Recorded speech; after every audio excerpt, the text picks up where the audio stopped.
Hola a todos, ¿cómo están? Bienvenidos al tercer y último video de esta capacitación de procesos de manufactura del Grupo Hidrómetra. Me presento de nuevo, soy Julián Berrío y estaré a cargo de esta capacitación. Recapitulando, en el video anterior iniciamos con el ítem número 4 de esta lista en los tipos de procesos de manufactura y continuaremos con dicho ítem. Posteriormente hablaremos del ítem número 5, con qué disponemos en la universidad para realizar nuestros elementos, y el ítem número 6 de seguridad industrial. Ahora hablaremos de los procesos de deformación plástica. ¿Qué son los procesos de deformación plástica? Es procesos que se aplican a los metales controlando su deformación permanente empleando cargas compresivas. No hay alteraciones en la masa, por tanto no hay pérdida de material y se buscan alteraciones en forma, propiedades volumétricas y propiedades de superficie. ¿Por qué los queremos o por qué nos gustaría emplear? Porque son procesos rápidos, pueden sacar muchos componentes, la resistencia mecánica es más alta debido a un fenómeno conocido como endurecimiento por deformación, no hay remoción de material, entonces ahorro plata. Con las operaciones de trabajo en caliente, ¿cierto? Puedo lograr cambios significativos en la forma de las partes, que es trabajo en caliente, trabajo por encima de la temperatura de recristalización. Y las operaciones en frío, o sea, por debajo de esa temperatura que les acabo de mencionar, se pueden usar no solo para dar forma al material trabajado, sino para incrementar su resistencia empleando ese endurecimiento por deformación. Los procesos de deformación plástica se dividen en procesos volumétricos o de cambio de forma volumétrica. Entre estos el laminado, la forja, la extrusión y el estirado, y de conformación de lámina metálica, o sea, el embutido, el doblado y el cizallado. Para el laminado, yo tengo un proceso de deformación volumétrico, es decir, en 3 dimensiones, en el que reduzco el espesor inicial del material de trabajo, empleando fuerzas de compresión entre dos rodillos por los que hago pasar una pieza metálica. Esto se puede realizar tanto en caliente como en frío. El forjado es un proceso que consiste en cambiar la forma de un metal caliente empleando los golpes de un martillo o una prensa que va sometiendo a tensiones continuas la pieza.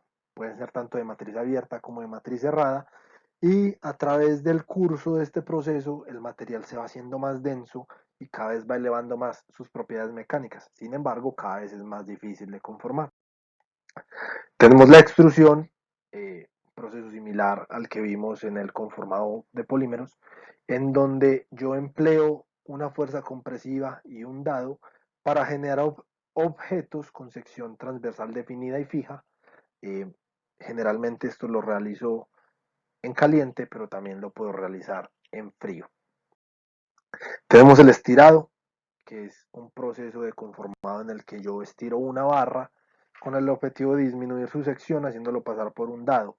¿En qué se diferencia de la extrusión? En que acá no tengo netamente solo fuerzas compresivas, sino también un poco de tracción, pues yo halo del hilo. De igual manera, busco es unas reducciones de sección pequeñas, no unas reducciones bruscas, buscando ya más un calibre determinado que una reducción grande de diámetro. Ya vamos a pasar entonces a los procesos de lámina metálica, iniciando con el embutido. Es un proceso que consiste en la obtención de piezas huecas a partir de chapa metálica, o sea, lámina, empleando un émbolo que baja en un molde y conforma el material a una pieza final. Esto se realiza en frío. Debo tener pues cuidado con los parámetros que empleo porque puedo generar rasgaduras muchas veces porque los embutidos pueden ser bastante profundos, pero se aplica en casi todos los campos de la industria actualmente. Tenemos el doblado, que tengo un dado también o una preforma sobre el que pongo mi lámina o chapa metálica, bajo de nuevo una prensa con una matriz también y un punzón que genera presión y obliga a que la lámina en frío obtenga la forma que yo deseo tras un doblado. Tenemos el cizallado, de nuevo un proceso que se realiza en frío, que se emplea para generar cortes rectos a lo largo o ancho de un material bajo un punzón que genera una deformación plástica bastante alta de manera constante hasta que el material falla y se genera el corte bajo la presión de la cuchilla. Hablaremos ahora de los procesos de unión. Tenemos procesos por arrastre de fuerza, procesos por arrastre de forma, uniones adhesivas y uniones soldadas. En la unión por arrastre de fuerza se usan las fuerzas externas, por ejemplo, el agarre y la sujeción de objetos empleando una prensa. ¿Qué aprovecho yo acá? La fricción que aumenta al momento de ejercer presión entre dos piezas. ¿Para qué? Para evitar el desplazamiento de estas. De este modo, las piezas quedan fijamente unidas. A este tipo de uniones pertenecen las uniones roscadas. ¿Y qué ventaja tiene? Que es desmontable. Tengo el arrastre de forma, que es que yo creo geometrías tales que impiden el movimiento entre ellas dos, como por ejemplo una cola de Milano o un cierre. Y tengo también las uniones adhesivas. Estas técnicas de adhesión estructural ofrecen a los ingenieros, digamos, una flexibilidad a la hora de unir materiales, pues me permite unir materiales que antes no podía unir. Pega casi cualquier combinación de sustratos, o sea, puedo pegar un material metálico con un polimérico, puedo pegar un cerámico con un polímero, puedo realizar pues combinaciones exóticas de materiales empleando adhesivos. Eso sí, debo tener en cuenta varios factores: la naturaleza de los materiales, el diseño de la junta, qué tipo de adhesivo y qué propiedades tiene mi adhesivo, el tratamiento preliminar que necesitan las superficies y la característica de curado que debo dar a la junta. Tenemos por su parte las uniones soldadas. Esta unión es el ingreso localizado de calor a un punto de una o varias piezas metálicas que generan entonces la unión de ellas mediante la fusión de material. ¿Qué ventajas tiene? Son muy versátiles, puedo emplearlas en múltiples metales, hay muchas combinaciones que yo puedo realizar. Son herméticos, por lo que me permite usarlas en aplicaciones en donde tengo fluidos. Tienen igual o mayor resistencia que los materiales base. Permiten la construcción de piezas muy complejas, imposibles o muy rigurosas para los procesos de fabricación eh, comunes, o vienen a ser más livianas que las fundiciones. Poseen buena conductividad eléctrica y térmica y son relativamente simples de transportar sus equipos. ¿Qué desventajas hay? Que hay emisión de contaminantes a la atmósfera, pues todo este tema de los materiales de aporte, de la fusión de elementos metálicos a alta temperatura, tiene muchas emisiones de gases, son peligrosos, generan ruido, las juntas no se pueden desmontar, son completamente permanentes, puedo producir tensiones residuales en mis metales, puedo deformar las piezas debido a las distorsiones térmicas, hay costos operativos elevados en máquinas, necesito operarios muy calificados, necesito un buen control de calidad y solo puedo detectar los defectos empleando ensayos no destructivos, lo cual puede hacer un poco más complejo todo el proceso. ¿Qué tipos de soldadura tengo? Tengo soldaduras por fusión, soldaduras de estado sólido, la soldadura fuerte y la soldadura blanda.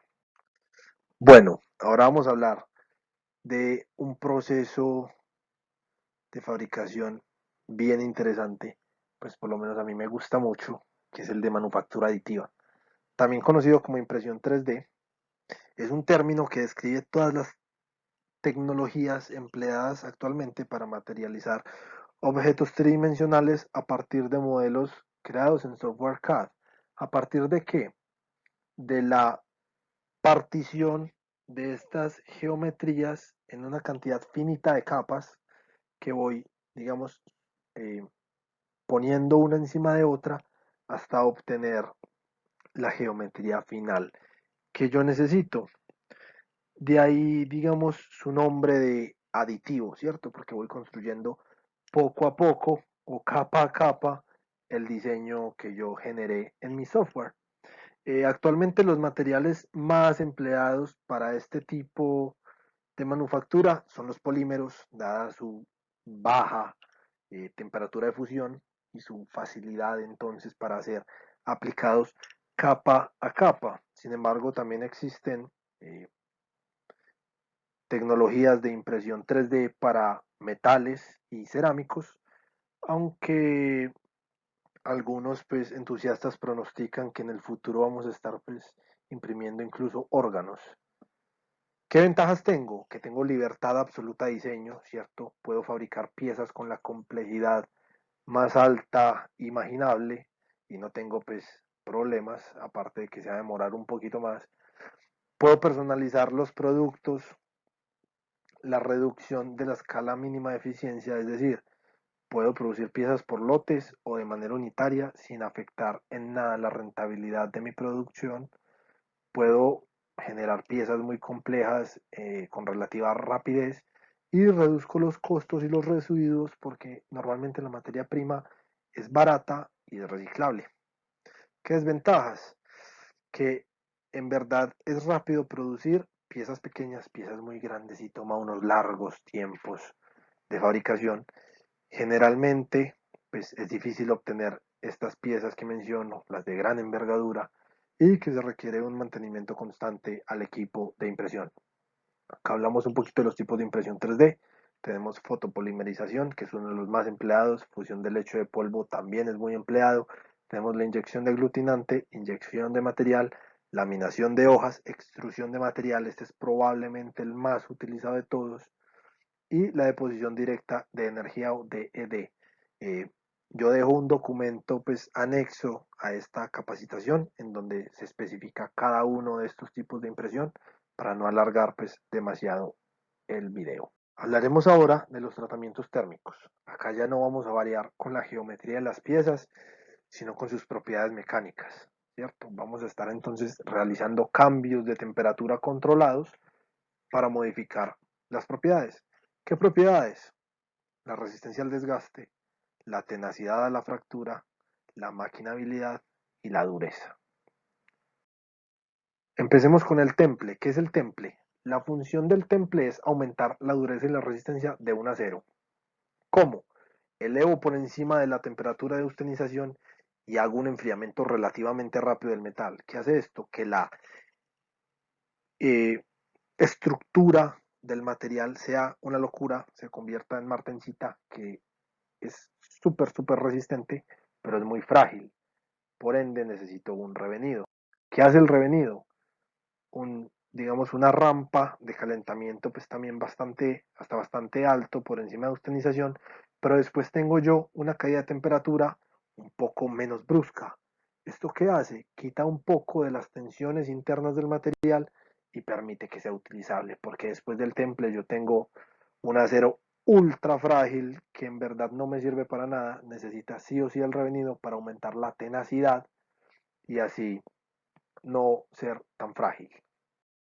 Tenemos el recocido, que es básicamente un calentamiento hasta austenización y un enfriamiento muy lento, lo que logra aumentar al máximo la elasticidad del metal, mientras que disminuye la dureza. ¿Cómo? Homogeneizando la estructura, afina el grano, ablanda el material y elimina todas las tensiones internas que yo tenga en mi metal.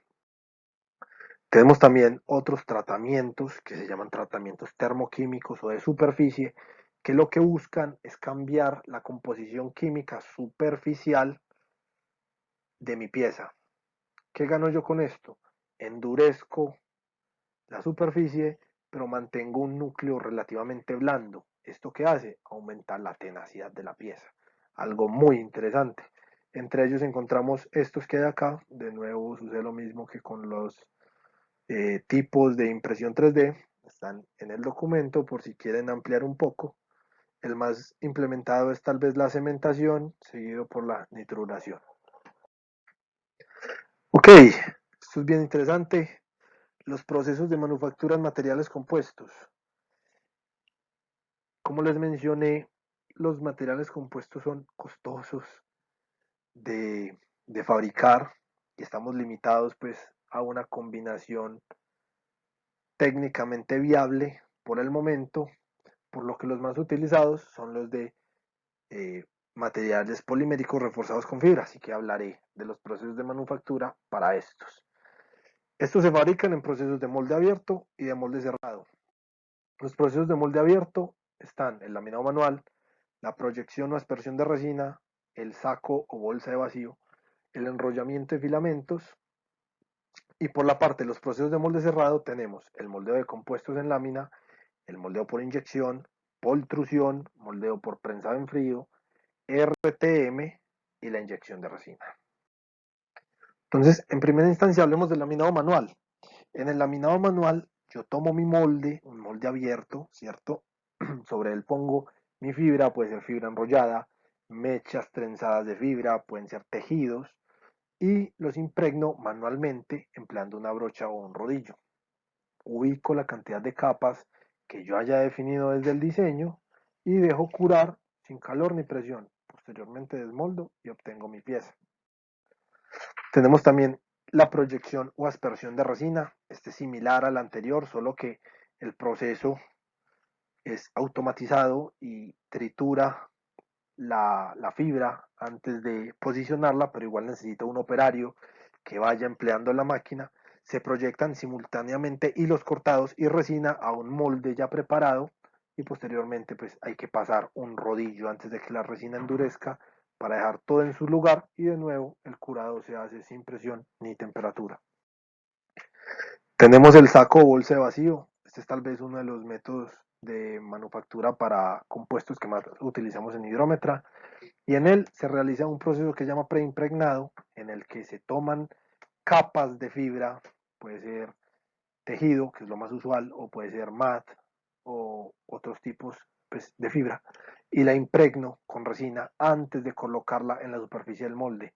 ¿Yo qué hago acá? Ubico en las orientaciones que yo determiné desde el diseño, se cubre con un saco flexible, se ponen unos insumos que permitan retirar los excesos de resina y se consolida empleando presión y temperatura en un autoclave. Nosotros no contamos con un autoclave, hay una alternativa y es el uso de presión de vacío sobre la pieza durante las primeras etapas del proceso de curado para retirar la mayor cantidad de resina posible y posteriormente desmoldo mi pieza.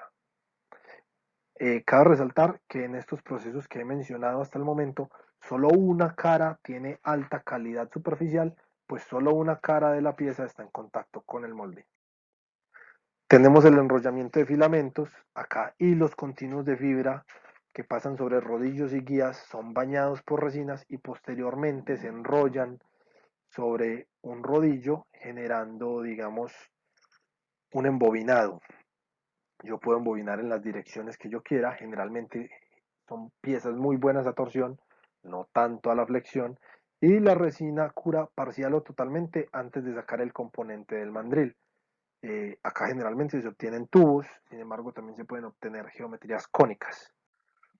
El moldeo de compresión de lámina, esto es como la obtención de una especie de sándwich de materiales compuestos, en donde yo, empleando un tren de rodillos, un material polimérico con el refuerzo, eh, empleando fuerzas compresivas y temperatura, hasta al final tener unas láminas continuas de material que corto a la dimensión que yo deseo.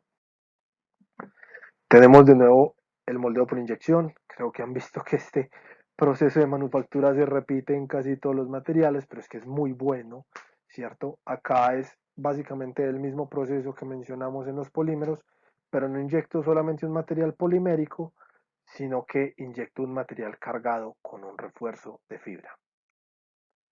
Tenemos la pultrusión.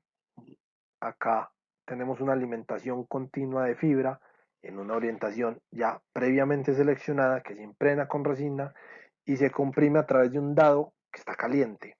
Esto le da la forma de la sección transversal que yo deseo. Ojo, la sección transversal es constante y se cura parcial o totalmente a medida que se va pasando por el dado. Está el prensado en frío. Este es un proceso de alta presión, baja temperatura, similar también al proceso de conformado por compresión de los polímeros, en donde yo ubico mi material compuesto antes de curar en el molde y cierro con una fuerza externa generando calor, lo que obliga que el material tenga la geometría del molde y a la vez se cure. Tenemos el RTM o el Resin Transfer Molding. Se trata de un proceso de fabricación en molde cerrado a baja presión que se puede resumir en 5 etapas. Coloco el tejido seco en el molde, ¿cierto? Allí lo cierro, inyecto la resina, se sella la entrada de resina y la salida de aire, aplico calor dentro del molde y tras un periodo de enfriamiento se abre el molde y se retira la pieza. ¿Qué tiene esto de positivo?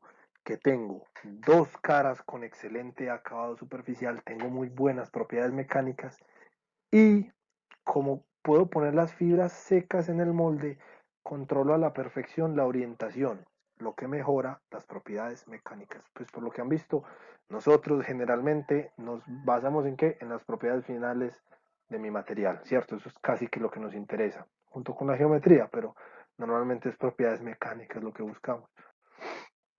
Por último, pero no menos importante, está la infusión de resina.